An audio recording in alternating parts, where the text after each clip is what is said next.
இப்போ பாருங்கள், முறுக்கு பிடிக்கணும். மாவு கொஞ்சம் வச்சுருந்தோம், அதில் முறுக்கு பிடிக்கிறேன்.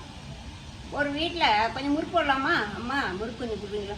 ஐயோ கை வலிக்குது, கால் வலிக்குது, முறுக்கு பிடிக்க முடியாது, தெரியாத கையெல்லாம் வலிக்குமே அப்படிம்பாங்க. நான் பிடிக்கிறேன் பாருங்கள், சாதாரணமாக பிடிக்குவேன் பாருங்கள்.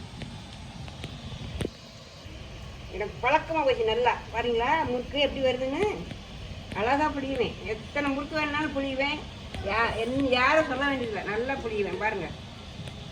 பாருங்கள், இப்போ இருக்கிற பிள்ளைங்களுக்கு முறுக்கு பிடிக்க சொன்னால் கை வலிக்குது, மாவு பண்ணி தெரியாது, எப்படி மாவு போடுறது அப்படின்னு கேட்குறாங்க. 1 கிலோ அரிசிக்கு 100 பொட்டுக்கடலை 100 உளுந்து போட்டாலே போதும், முறுக்கு சூப்பராக வரும். அதிகமாக பொட்டுக்கடலை போட்டோம்னா முறுக்கெல்லாம் பொரிஞ்சு போயிடும், எடுக்க முடியாது. சூப்பராக வரும். எங்கள் முறுக்கு பாருங்கள் எப்படி இருக்குன்னு. அதான் செய்வேன் முறுக்கு. பாருங்கள் முறுக்கு எப்படி இருக்கு பாருங்கள். முறுக்கு பசங்க நாங்கள் விற்கிறதுக்கெலாம் இல்லை, எங்கள் பசங்களே சாப்பிடுவாங்க முறுக்கை. சாதாரணமாக புழிஞ்சிடுவேன். எத்தனை கிலோ மாவுனாலும் 5 நிமிஷத்தில் புழிஞ்சிடுவேன்.